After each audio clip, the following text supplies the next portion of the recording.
everyone. I'm Barbara Ham-Lee. Let me ask you a question. Do you ever wonder what's really going on with someone who is in the public eye?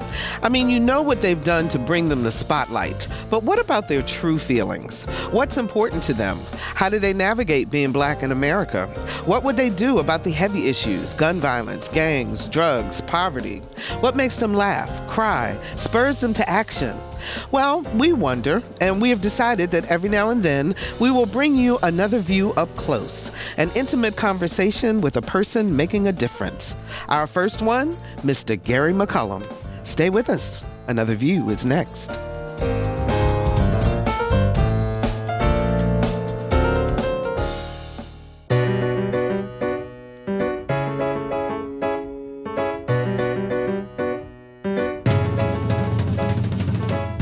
Discussing today's topics from an African American perspective, this is Another View. Hello, everyone, and welcome to Another View. I'm Barbara Ham-Lee. Our goal here at Another View is to bring light to issues of particular concern to the African American community. But it's also to introduce our audience to those people who are making a true difference in our community. Now, as we all know, fame does not equal power. There are lots of folks who may not be in the spotlight, but are changing the world one person at a time. So every now and then, we're going to have some one-on-one conversations with people we'd like you to know. I'm excited because if you know anything about me, you know I love a great conversation. We're calling these intimate conversations AV Up Close, and our first guest is Mr. Gary McCollum. On the back of his brand new book, I Still Do, Gary describes himself as a husband, father, minister, and businessman, in that order. He's a former U.S. Army Ranger, senior vice president and general manager of Cox Communications Virginia Region, and founder and CEO of TM Gary Associates. Gary, welcome to Another View. Thank you. This is such a, thank you. Yeah, you know, I've known you for a long time, or for a while, you know, and we pass each other in many different circles and so forth. But it was just always so curious to me how open, when you first came to Hampton Roads, you were with your life, with your background, you know, growing up in Richmond, growing up in public housing, things of that sort. I wonder, when you were a little boy and you were sitting in those conditions, did you see this as your life? I honestly just had this conversation yesterday with Bree, who's Bradley, who's the co-author, helped me write it. Mm-hmm. And we were talking about this because we're working on a second book now. Oh, wow. And that book is about kind of how my mom did it. I had a single mom raising us, and she did it under circumstances that it's hard to even describe without me tearing up. Mm. You know, I was talking to my older sister who could tell me things that I didn't know because I was really young at the time. But she was talking about how, you know, my mom took care of all of these kids, 5 of us at home, with $21 a week. Wow. That's how much money she had. That's how much money my father would give her to take care of these kids, and how she never went on welfare. She never got food stamps. She made a way. And, you know, the thing that she taught us first and foremost is that, you know, with God, you can do anything. Mm-hmm. You can do anything. I was going to ask you where your faith came from. I mean, I remember as a young, because my mom, as you know, passed away when I was 10. Yeah. Mm-hmm. She died of breast cancer. And then my dad did the heroic thing. He came back and kept all of us together. And it was just a wonder. And I have total respect and love for my father. But my mom, you know, she was just one of these women who just, you know, she taught us, you know, about our faith, and that you can do anything. If you're going to do something, do it your very best. Leave the place where you go better than when you found it. I mean, all of those kinds of things that she taught us at a very early age. And even though we didn't have a lot, and we were talking yesterday about, you know, in where I grew up in the projects, even though everybody's poor, there were different levels of poor, you know, and we were like at the bottom of the bottom. You know, I didn't have a bike. I didn't have, you know, stuff. Okay. And so you know how that thing, yeah. But so you didn't get the Nike sneakers. I didn't get the Nike sneakers. But I just, you know, I knew that that's how my life had started, and particularly after my mom passed away. You know, and I've shared this story publicly, that I heard the comments from people, well-meaning comments, but, you know, kind of like, you know, there's a kid whose mom died, poor kid, he's going to wind up dead, he's going to wind up in jail. And that in some weird way motivated me because I remember thinking, I'll show you. I'll show you. Gary, do you think that's the key? Because, I often wonder, as I work with a variety of people throughout Hampton Roads, and I'm working with the St. Paul's Project as an example, a public housing area that's going to be transformed. And when you look at people who, particularly who are poor, some make it and pull up out of it, and some don't. And is it because of that motivation or somebody saying in your ear, oh, you're not going to make it? Is that what you think makes the difference between you and another Gary that grew up in the same area? I think there are two issues. I mean, I think that there are structural, systemic issues that prevent people from being all they can be. Let's just face it. Racism, discrimination, those things are absolutely real. But at the same time, there's also an issue that if I woke up tomorrow and all of those things were done away with and we lived in this perfect world, level playing field, everybody played by the same rules, I think a lot of us within the African American community would still be challenged. And the reason we'd be challenged is because there's just a lot of things we just don't know. We didn't have the dinner conversations. My mom had about an 8th grade education. My dad could not read or write. So there was a lot of things while they loved us, they couldn't teach us those things. And so I'm getting back to your point. We underestimate the power of education. And what I tell every young person I can find is you only have a little while. You only have these elementary, middle school, high school years to really get it. And spend all the time you can making sure that, because once you get that education, there's nothing no one can take that from you. But there had to be other influences though that keep you, because if you want to go off to school, there's also that other side that's saying, no, come on, hang on the corner with me, do these drugs, you can get this money quick, it's all about the money. How does one fight that? And, because I think about all the young African-American males that don't make it out and don't have that opportunity. Yeah, and I think the issue there is that a lot of young people, I'm talking about today, not necessarily when I grew up, but today, they're in too much of a hurry. And my father-in-law, Cookie's dad, always says that if you show me somebody in a hurry, I'll show you somebody coming from trouble or heading toward trouble. And I think what happens with a lot of young people today is because of the access to technology, they see their lives and they see the lives of all these people that are doing, living large and living their best life. And they're looking at their life like, man, I got to do something. I got to be in a hurry to do something. And so you go out, you take a package, you go out and do these kinds of things that in the short run, they may seem like they're going to work out for you.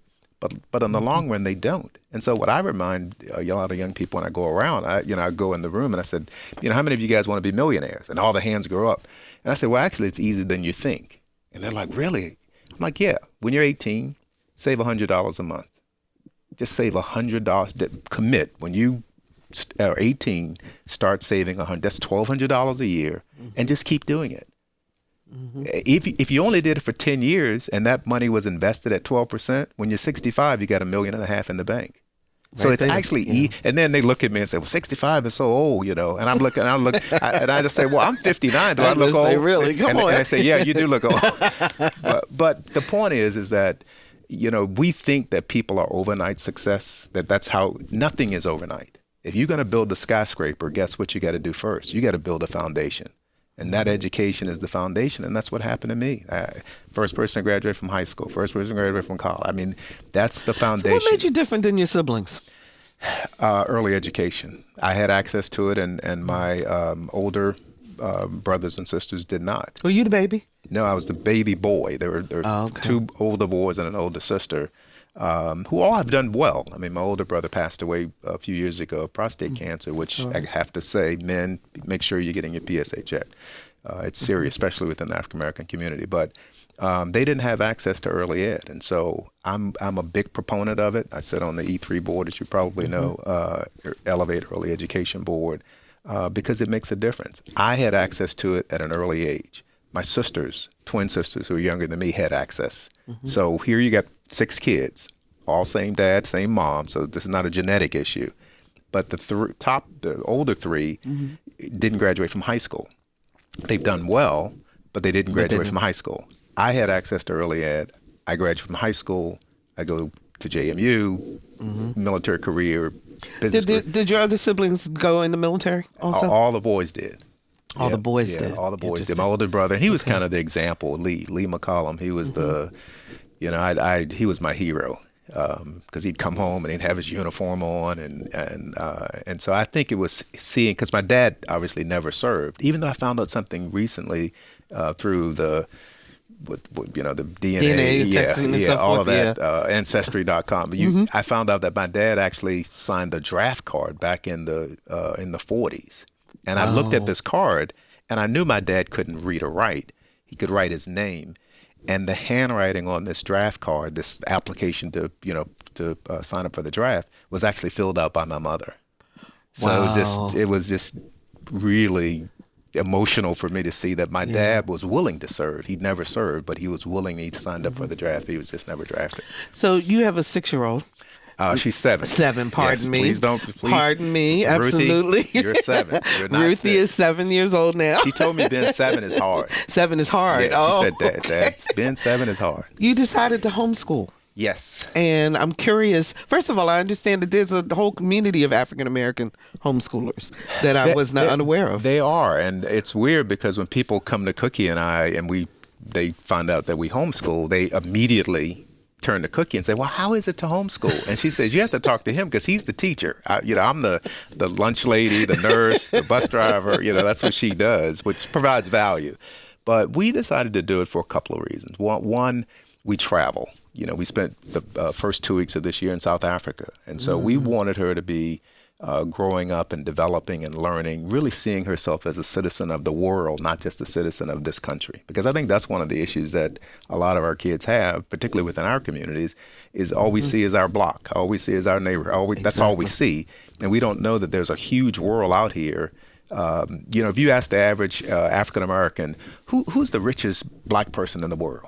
What are they going to say? Oprah. They're going to say Oprah. They're going to say Jay-Z. Yes. They don't realize that you got people in South Africa, Nigeria, who are worth billions of dollars. Yeah. But we don't know that. And so I just want her to have access. So that was one of the reasons, because we travel. But the other issue is, and I'm just going to be plain with you about this, is that within our school systems today, as African Americans, we have a challenge with regard to what we do with our children. Do we send them to low-performing schools, public schools, or if you have the means, do you send them to, some private school where you have the means to pay? And I think both of those scenarios have challenges, because if you we know the challenges. I think we've talked about what goes on in our schools, and they can be overcome, because I'm a product of public school, so it can be overcome, but there still are challenges. But then on the other side, we put her in a private school, but we didn't like the fact that there were things that were being done in that environment that we didn't think was in her best interest. Because every morning Ruthie gets up and she has 25 affirmations that she says before she starts school. Affirmations that are designed for someone like her. Yes. An African-American queen. So making princess. sure that she still maintains her heritage. That's exactly right. And her life in while she is yet learning about all other kinds of cultures and so forth. That's exactly right. And you have to look at the curriculum. I mean, we were just up in Washington the other day visiting the National Museum for African-American History and Culture. And let's just face it, whether it's in public or even in private schools, our history, and I say our history, not African-American history, but our history is not taught in total. There are things that are just... Well, even right here in Hampton Roads, the whole with the celebration of the 400th and the 1619 and finding out that the first Africans landing in English North America happened in Hampton. I mean, we didn't learn any of that in school. That's exactly right. But this is our history. And again, it's not African-American. This is our history. And so many... I've talked to people, since I came back last week, who don't know who Emmett Till is.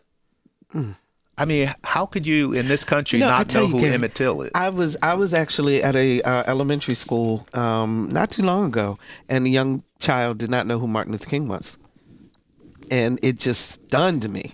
But and that to me is a problem. I mean, because we need to teach our history, and you're right, it is American history, Right. and it goes across the board. Can you tell us some of the affirmations that Ruthie says? Oh God, Ruthie Do you knows know any all of them. Probably my best one, the one I like the best is I can do anything. Yeah. I mean, and I think that's the last one, the 25. I can do anything. That's But fantastic. there are affirmations that talk about the fact that I love and appreciate my body. That I'm beautiful. I mean, those are the things that we want her to talk about and express and believe. And so if she's running across challenges, I said, well, didn't you say this morning you can do anything? And helps her to go. We taught our granddaughter good, better, best. Today will be a great day. She has all these different. So we bring those back to remind her during the day when there may be a challenge. Well, Ruthie is actually sitting in the control room as we're talking and having this conversation, and she says her favorite is "I believe in me." Oh, I like that one too. I like that one too. That is fantastic. Yeah. My husband and I taught our granddaughter, he actually taught her good, better, best. Never let it rest until my good is better and my better is my best. And every time we see her, we make her repeat it. I mean, it's important. It's important to set the mindset. You and I both have been. I spent 26 years in the cable business. Messages are important. Yes. We're bombarded with all kinds of messages, not just, linear TV, but on our phones everywhere. And those messages, for a lot of us, don't reinforce our beauty. They don't reinforce the greatness that we have in us. And so you almost, back to these affirmations, I want to have another set of commercials that kind of counter the other commercials that you hear all the time. So you're a part of 200 Plus Men. You mentor. You do a lot of these things. I want to get back to young African American males for a moment.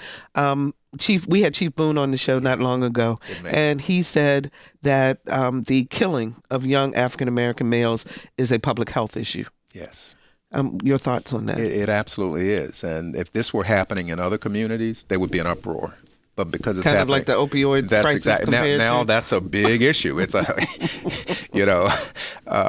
laughing because I was watching a comedian. I won't say who his name is, but he was talking about, well, you didn't get upset when crack cocaine was a huge issue in our community. You just told us to just say no. Exactly.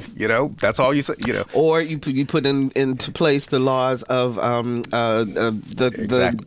What am I trying to think of? The legal laws that locked you up for. That's exactly right. For a little bit of criminalized. That's what I'm trying to think of. When it was exactly what we're talking about now with opiate. It's a health crisis. And so what do we do? So I think it begins early. I mean, this a lot of our young men and women, unfortunately, they're growing up without a sense of hope. They're growing up without a sense of vision that what I'm looking at now, this life I'm living right now, it can't get any better than this. And when I'm in that kind of situation, I start doing desperate things. And I think what needs to happen is we need to have these conversations with our young people.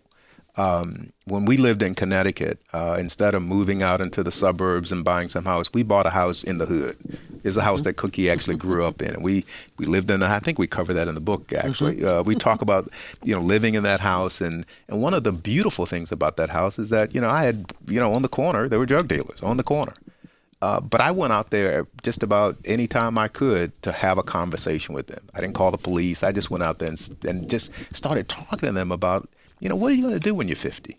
Mm-hmm. What are you going to do when you're 60? And a lot of these guys, they think the future is they're going to make it. That's right. They think the future is next Friday. And so I think the conversation has to be, how do I start getting these kids to look past next Friday? How do I start getting them to see that in this country, you really can do a lot. Mm-hmm. You can do more than what you see just in this country, and you don't have to be in this hurry. You don't have to be anxious. That's what's causing this issue to happen. A lot of these kids, they have the wrong kinds of friends. I always tell young men, I mentor at Granby High School, and I said, you only need three kinds of friends. You need a friend who has gone down the road before you, somebody who can mentor you. You need a friend who you are mentoring. That person is coming behind you, because it's always beneficial for you if you are the teacher, because you have to stay sharp in front of the person that you're mentoring. And then the other friend is somebody in your same walk of life that you can kind of just kick it with.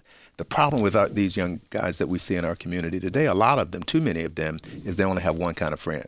It's the person they're just kicking it with. They're not learning. They're not learning from anybody, and they're not teaching anybody. And that's the issue. And so it's really up to us, I think, and particularly the church, to go out and build these relationships. So Black middle class men get blamed sometimes or fussed at because they say we don't go back in, men and women don't go back in and mentor others and bring others along. Convince me. Well, you can look at the evening news, look at the newspaper. That's an indictment on us that we're not doing what we need to do. And again, I think, it used to be back in the day, it was a village. In other words, if I acted up in Wickham Court projects, if I did something stupid, it wasn't just my mom holding me accountable. It was, Miss Michelle, Miss Susan. I mean, everybody was on you. Yeah. And I think, how do we get back to a place where it's not just about my relative. It's not just about my kid. We have to see that all these kids are our kids. Because unfortunately, we're in a place where, we have kids having kids. And so you're in a situation where, I was talking to a young man yesterday. He was washing my car, and he wanted, he had Googled me, and he said, well, can you mentor me? And he was so authentic. He said, I didn't have a father growing up. Wow. I mean, it kind of brought tears to my eyes listening. And this, this wasn't a teenager. This was a young man in his 20s. But that's what's going on. You have so many of these young guys growing up, and they have no idea what it is like to even be around a man. So let me ask you a question. Because both of us are in the media. Yeah. Are there more kids like that, or are there more Ruthies? In the sense of, are we being fair that as you look at the totality of the African American community, do we sell ourselves short because there's so many parents out there who are doing the right thing and who are trying to to do the very best that they can, regardless of what their income level is? But I'm trying to get a sense of, do we just pay attention more to those kids that are really struggling and ignoring the others? Well, that's an easy answer. The easy answer is that the glass is half full, more than half full. Most of our families, I always say, growing up in Wickham Court in that housing project, everybody wanted a wonderful life.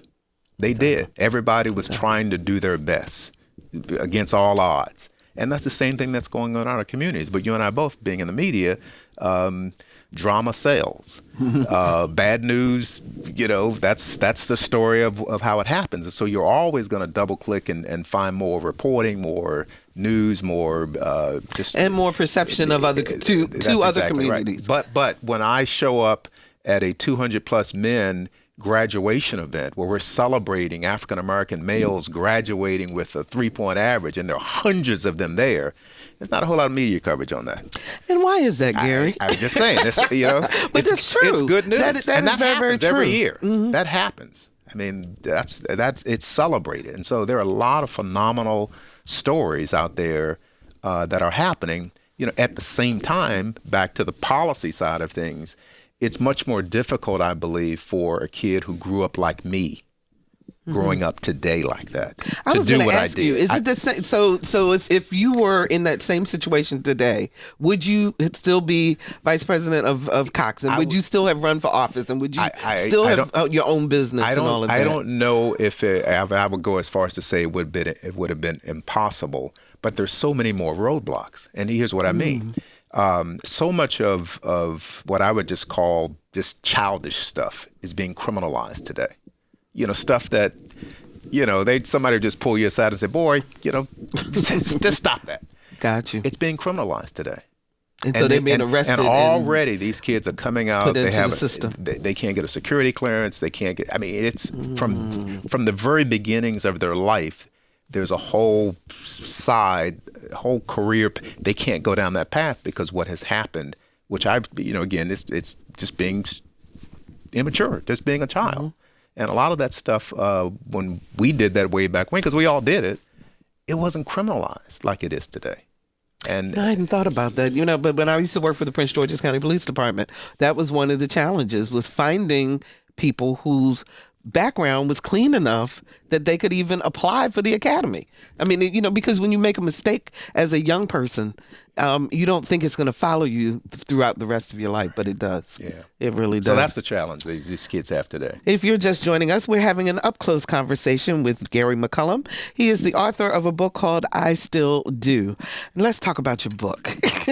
Yes. I Still Do. Author. You're an author. Did you? Thanks for the help of Bree Radley. So there you go. There's yet one more layer to Gary McCollum. I would always go around, and I've spoken at different venues, and and I'd come off the podium, come down, and people would come up to me and say, "Have you written a book? Have you wrote a book?" And people would always ask me this question.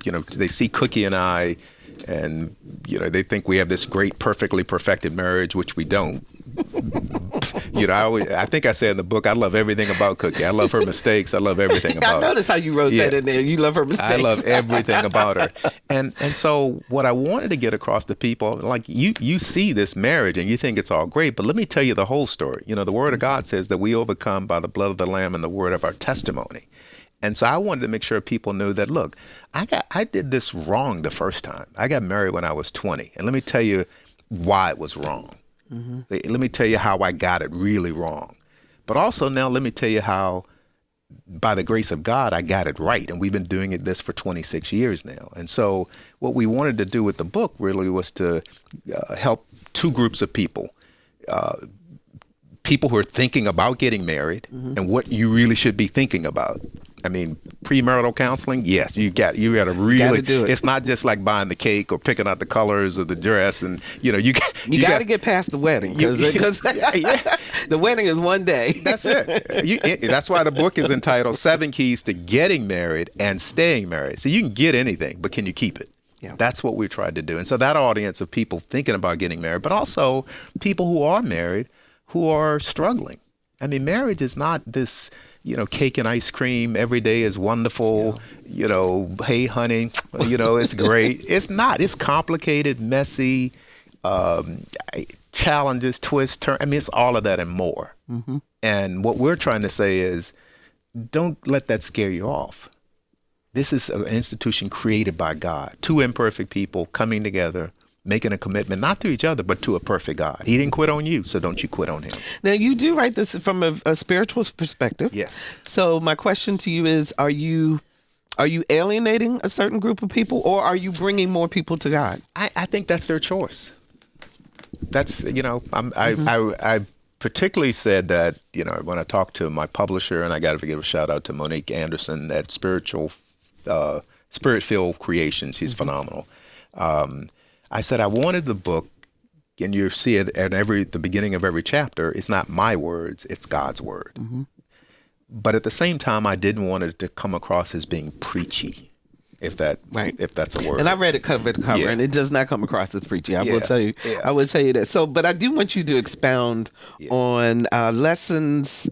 Hang on a second. Where's my list here? So there are 7 keys. Yes, 7 keys. All right. So here's my first question. Are any keys more important than the other? No.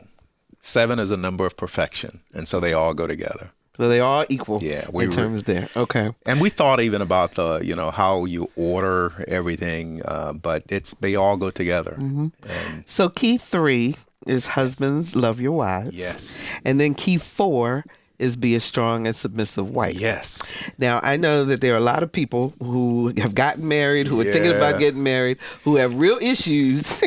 Oh, submission? What? Submission and this whole idea of from the man's perspective that you give up everything to. Explain that. Yeah. See, from a spiritual perspective. Here's the thing, and I hope it comes across in the book, and that is submission from the wife's perspective is not the way we look at it in terms of our society, because unfortunately in our society we have we live in a chauvinistic society where men, I'm in charge, listen to me. I'm in charge of everything. I'm the king of my castle. And it has nothing to do with that. And what we try to explain, we give this analogy of a meal, that the appetite, God has an order. Adam came first, Eve, then children. He has an order. Just like when you go to a restaurant, you don't order the dessert first. You order the appetizer first. Unless you're at one of those dinners and then you eat your dessert when it's sitting there. But you order the appetizer, first. Yes. Your main meal comes and then dessert. There's an order. Right. But the appetizer isn't more important than the main meal. You could even make the case that it's not as important. But that's the issue that we're trying to get off here, is that while a wife is submitted to her husband, the real power comes through submission. I say in the book, I hope you've read this part. We know who runs the house in our house. Cookie runs the house. And I give some examples of the way she did that. That actually, if she hadn't been submitted, we would have made some crazy mistakes in our marriage. But because she was submitted and she trusted God. Then give our audience an example of submission. Yeah. Okay. It's a concrete. I talk about in the book how I made a decision, and I had made the decision that I was leaving Cox and I was going to go full time in the ministry. I had given my notice. I was leaving Cox and I was just gone. And my wife was like, "You shouldn't do that." She's telling me. But I knew that if I had gone and left, that she would have gone with me. We were going to go and into the ministry, but she was able to say to me, "No, you have a ministry already, and there are people that you're touching in the business world and the business community, the organization, who are not going to come to an 11 o'clock church service, but they need to hear what you're talking about. They need to see Christ in that setting." And so I wasn't listening, but she kept praying about it. And next thing I know, I get this boss's friend of mine who calls me and says the exact same thing that Cookie said. I mean, almost like, and I'm wondering, did they talk to each other? And they hadn't talked to each other, but my wife prayed and God was able to use somebody else to speak to me. And so she didn't put her foot down and say, "I'm not going, we're not going to do this, we're not going to change it." But she did encourage you to keep thinking about it. I mean, if you see your husband about to walk off a cliff, you better tell him he's walking off a cliff. Absolutely. And that's what we try to get across, that there's power in being submitted. The issue is, and if you think about that order again, husband, wife, children, but really who's at the head of that household? It's God. And so if you think about everybody lined up following God, if that husband is praying and talking to God and just has a wonderful relationship with God all the time, but yet I have a wife who isn't trusting God enough to speak to that husband. And so I'm going to make him do some things. I'm going to take his focus off of God, and I want him focused on what I'm saying and what I'm doing. Now, what has your husband done? He's taken his eye off of the person he really should be following.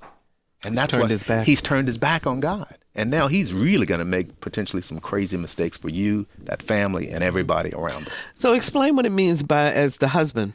Yes. To be willing to give it all. What does that mean? Are you talking about financially? Are you talking about in all facets? In all facets. And when I talk about this issue of husbands loving their wives, I think it's interesting that in the Bible, when you talk about true agape love, the kind of love that Christ showed for the church, there's no place that says wives, love your husband that way. It says husbands love your wives that way. In other words, we should be able to live a life where we're willing to give up everything for our wives, and it's the circle. We love you guys, and because you're life givers, what you give birth to is something that makes this house a home. That men can't give birth to anything, but you guys give birth to wonderful things if we deposit the right things in you. And I think what one of the things we talk about with the men in the book is that, be careful what you're depositing in your wife. If you're depositing insecurity, if you're depositing, selfishness, negativity, things grow out of that. You wonder why your wife is bringing up something 5 years ago that you thought she had forgot about. No, that thing been growing all that time. All that time it's just been growing, and it was done for you just like that. But for her, it did not die. and it's still there. So how come you were able to get it right the second time? I give all credit to God. I mean, I realized I had messed up. I realized that I didn't know what a marriage was. I realized that. Can you tell us a little bit about your first marriage? I got married when I was 20 years old, and I was at Norfolk State the other day. I was giving a talk at the scholarship, and I'm looking around at these 18, 19, 20-year-old kids. I'm like, I got married when I was 20, and I thought I was the smartest person in the world, and I'm sure those kids at Norfolk State, young adults, I think they thought they were smart too, but come on, 20 years old. Mm-hmm. And so that's why, again, we talk about the need for spiritual marital counseling because, my wife and I, first wife, we didn't do that. And there should have been somebody sitting us down saying, asking some of the tough questions that we pose in this book. Do you do marital counseling? We hope that this book will. Okay. We, now that we've written the book, Cookie and I are being asked to do just that. I mean, we don't have a ministry that actually does that, but now that we've written the book, I guess that's probably where the Lord was trying to take us. And so there are couples who've come to us and we've had conversations with them about struggles that they've had and what the Lord says and what God says about a marriage. And, hopefully, what we've said has helped. So if you were counseling me, okay, although I've been married 11 years now, it's great. But what would be the most important things outside of put God first? Mm-hmm. What would you tell people, young folks particularly, as they are considering whether or not this is the direction that they should go? What are some of the things they need to think about? You mean before you get married? Before you get married, I think yes. you really need to first off figuring out whether you have been called to be married, because I don't believe everybody is called to be married.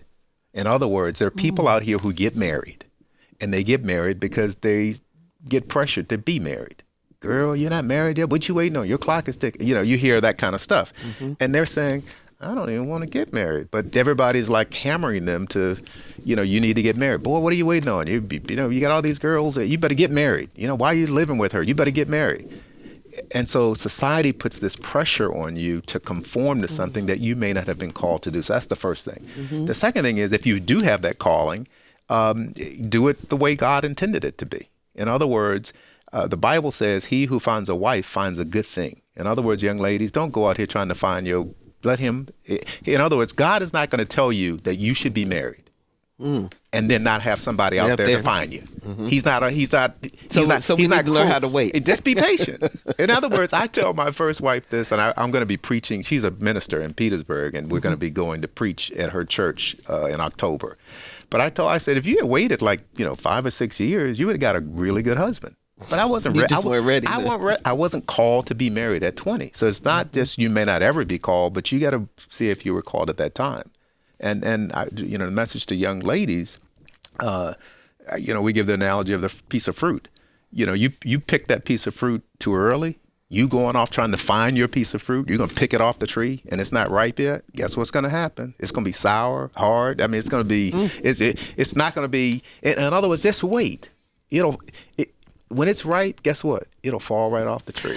Gary, with all the social media and the apps, to meet people and all of that, is it still better to do it the old-fashioned way and just in terms of how you meet people and how you come to a place where you're getting serious about someone? I think the apps and all of that stuff is fine, but you still don't have to go against these godly principles. So you can, those are all tools that they're wonderful tools. But if you're using those tools in an ungodly way, then it's still going to be messed up. So I'm saying if you're using those, still make sure that you're not being anxious about this stuff, not jumping into something, not having spiritual counseling and spiritual premarital counseling. Those are the things that we get messed up on. Key 6 is expect and accept tough times. Yes. And one of the things you talk about in those tough times are finances. Yeah, finances, health challenges, they're going to come. Cookie, in our case, we were dealing with infertility. Mm-hmm. We were married for 20 years. I got a daughter from my first marriage, but we were trying to have children. And we've met a number of couples who did not survive the issue of infertility. Their marriage didn't survive. And so one of the things that we try to get across in here is that, particularly around that issue of infertility, is that you got to understand that the marriage is not husband, wife, and the children. The marriage is you and your wife, your wife and and husband. It's the two of you. The children are the beginning of the next family. And so if you're sitting here in a situation where there are no children, don't feel like you haven't been blessed and God you're not whole and right. so forth. Yeah. No. If the children come, great. If they don't, that's part of you're still whole. That is the marriage. And you stress in the book a lot that it is husband and wife first. Yes. Don't let anybody come between you and your husband. Not children, not mother-in-laws, father-in-laws. Well, no, you had a blended family. You had to blend a family. Yes. It's not easy. How do you? Yeah, I was going to say, give us some folks some tips on how to deal with that. I gave an example in there about something silly I did. My oldest daughter Ari was living in Richmond at the time with her mom, and my first wife, she called and said something was wrong with the car or whatever, and I'm going to jump in I'm living in Connecticut now. I'm jumping in the car. That. I was like, I can't believe he really did that. I did. But here's the thing. My wife, Cookie, submitted. She in the car with me. She rode all the way down with me. We get down and there. She's probably thinking in her mind, this guy is nuts. Right. But it was a very valuable lesson to learn that you let nothing come between you and your spouse. Yeah. Because again, we do, and this is scripture. We do have an adversary, and he comes to kill, steal, and destroy, and he is only going to do that against things that are already in union. Where there's unity, and what more better place to go after than a husband and wife? That's just to finish the story for people too. So Gary drove 7 hours to change. It was like 9 hours. Or 9 hours to change the light bulb, change the headlight in a car for his daughter. Right.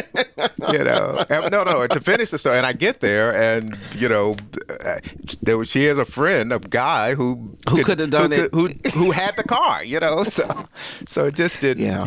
It's just those kinds of things. But I laugh at them now. But hopefully, those kind of stories that are in the book will help other people deal with these. So, issues. what kind of father-in-law are you going to be with both of your children, with Ari and with Ruthie? I hope I will be somebody who can provide some level of wisdom and guidance. I do believe that it's my role to offer my blessing to the union. And one of the things we talk about is, again, back to people considering getting married. Don't just jump out there without getting the blessing from, somebody who is, a father, uncle, pastor, somebody. Because it's kind of like buying a car. You go out there and you look at the car and you're like, man, this car is great. You better get a second opinion. You better have somebody who's not emotionally involved to come out there and say, all right, let me look at this car. Let me see. Is this, you need somebody like that, because if you get too emotionally involved in that decision, you're so close to it, you may not be able to see the things that that clearly are red flashing lights that this is a problem. And I the first time I got married, I had that, but I didn't quite listen. My father told me, you're too young to get married, but I didn't listen because I was 20 and I knew everything. So. And that's the hard part, is that when you're a young person, you know everything. Yes. And so it's difficult for you to listen. The last key is to resist the urge to quit. Yes. Do we give up too soon in marriages? That's what happened with me. I mean, I gave up, and I just I did not see the eternal value of a marriage, and that there are going to be children and grandchildren and great grandchildren who are depending on us not quitting. And that's the thing. We don't think about the eternal value, the eternal nature of a marriage. And so we get into this tough place, and we quit. I mean, I remember having that feeling like, well, things are tough, going on in the marriage, and I can do bad by myself. I mean, what a crazy thought. because I was thinking just about me. I wasn't thinking about generations Now to come. but let me back up for just a second, because you're not talking about if someone's in an abusive relationship not at or all. anything of Not that at all. nature. You can Not make at that all. clear for folks. Yeah, I mean, I think to if you're, and I'm talking about, we have people quitting over, he doesn't roll up the toothpaste the way I need. I mean, I've been a little facetious, but stuff that's just at the end of the day, it's not a big deal. If you're in an abusive situation, physically, mentally, that's a whole different ball game, because you should not stay in that, and we talk about that. But that's not where a lot of this divorce comes from. We just quit over financial issues. I talk about the book, We Get Married for 3 reasons. There were 3 wrong reasons: sex, money, and convenience. And then we get divorced for the same 3 reasons. Sex gets old, money gets tight. Money gets, as Reverend Jerry Holmes would say, the money gets money gets funny and the change gets strange. And so we argue about finances or just convenience. It's more convenient for me to be with her, somebody else, than you. And so. And there are also people who think because you argue that, this is it. We're going down the wrong path. This is going to end. I mean, argument is a part of being married. Right. I mean, what other relationship do you have? I mean, it's unlike any other relationship. And I talk about it in the book. It's unlike any other relationship. It's not like a business. Your spouse is your business partner, your lover, your friend, your roommate, all of that and more. So to think that you're never going to be in an argument, you believe in the tooth fairy. If that's the case, that's what's going to happen. But the issue is you never, ever, ever think that person is that's your spouse. The Bible talks about the 2 of you shall become one. That's what you're joined. It's like you're inseparable.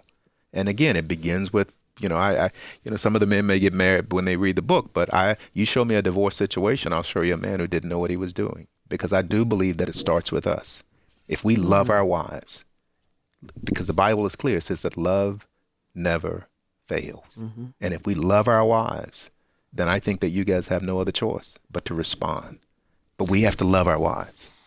So you wrote this book with Bree New Moon Bradley. Yes. And there's an age gap between the 2 of you. Yes.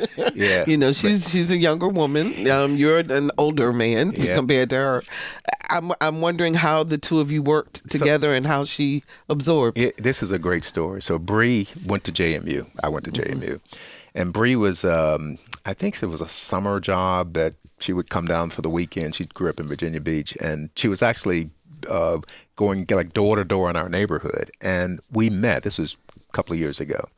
And she graduated. That relationship, Cookie and I met her. It just clicked. Bree is just a phenomenal young lady. I know her mom, DJ Bradley. I mean, they're just phenomenal people.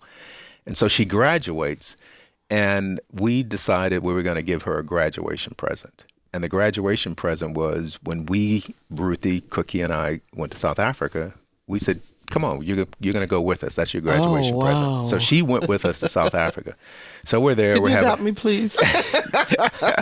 So we're in South Africa. We're having a great time, Johannesburg, Cape Town, just having a phenomenal time. And then I think we were in Cape Town, and she turns to Cookie and I and she says, you guys need to write a book. You guys need to really write a book. And I looked at her and I kind of laughed because we've been people are told, you should write a book. You should, about a number of things. And so she says, well, I'll help you. This is what I majored in. I know how to do this, And I was like, okay, all right. So when we got back from South Africa, we started. And within 8 weeks, it was done. Wow. Yes. How did you guys work together? She would kind of interview me. We'd get the structure of how, prayer, figuring out kind of how we wanted the book to be structured. I knew that it had to be 7 keys. And so we just started and, I give God the credit for it because there are things in here that I wish I knew the first time. I mean, I tell in the book, I say, I love Cookie. I love her with every fiber of my being. But if I knew now what I knew in my first marriage, I'd still be married to my first wife, but I just didn't know. And so that's what we tried to get across. And that's what Bree helped me pull out. So what's next? The second book I'm working on is about my mom. It's about my mother, and frankly, a message to single moms raising children, that it can be done, that it's not, a single mom can raise successful children. Can a single mom raise a boy? Yes. And we talk, it's funny you mentioned that. Well, and I asked that because I was a single parent. And although I had a girl, I hear a lot of people talk about how women can't raise boys. They can, but it takes a village. And so what we talk about is how every child needs, we give the words, we say accountability and support. Okay, you need, and a better way to look at that is you need a coach and a cheerleader. You need somebody who's gonna, okay, you need to get this right, and you need somebody to say, "Oh, you're wonderful, you're great." So you need both of those, and boys need that, and girls need that. Here's the issue: it's easier for a mother, not impossible, but it's easier for a mother to provide the coaching, that side, the hard side, to their daughters because they were girls. But to the boy, it's harder for her to do that because that's my boy. That's my little poo-poo. That's my, So in order to raise that boy, you really do need to have a village. You need to have somebody else to help you provide that accountability, the coaching, if you will. You need to have, whether they're in sports and we talk about that, we're talking about that in the book as we're writing it. You need to have that village, and it doesn't have to be just you running out trying to get a boyfriend to do that. That's not where you need to go. You need to make sure that it's not a selfishly motivated move, but a move that's going to help your son. Does that make sense? That makes total sense. Yeah. Absolutely. Because that's what my mom did. So now are you full-time author? Is that what you're in the last couple minutes that we have in this conversation? I'm a full-time teacher. I'm a homeschool dad. Yeah, which is another book. And I understand that Ruthie gave you an award, didn't she? She said I'm the best teacher in the world. Daddy, you're the best teacher in the world. I'm like, you're the best student in the world. Yeah. But I try to, family is first. I mean, I love my wife, and that's first. And, we have a daughter, a little one. We're trying to make sure that we raise her up in the fear and admonition of the Lord. But we also, we stay very active in the community. There are a lot of issues in our community. As I mentioned, I think that there's two avenues I've tried to go down. One where I know that there are systemic problems in our community. And so we speak up as ministers about those issues. We need to make sure we're voting, but at the same time, regardless of who's in office, we need to make sure that we're speaking truth to power about those issues. And then secondly, we need to make sure that we're doing everything we can to educate ourselves. And so every month, I don't know if you know this, but every month I teach a free class on how to get out of debt and stay out of debt, free of charge. Where? At First Baptist. Okay, and First Baptist Butte. First Baptist Butte Street, okay. Saturday at noon. Second Saturday at noon and second Monday at 6:30. But we teach people, we've been doing it for 3 years, and people's lives have been changed. And anybody can come? Anybody can come. Matter of fact, a lot of the people don't go to the church, but they come to the seminar because it's just stuff we don't know. Where do people find your book? You can get it at istilldo7keys.com. istilldo7keys.com. Yep, that's the number 7. Okay. istilldo7 keys.com. Okay. Gary McCollum. Barbara, thank you so much. It's been a fantastic hour. Proud of you. Thank you very, very much. I'm a big fan. I appreciate that. And you can get his book, I Still Do.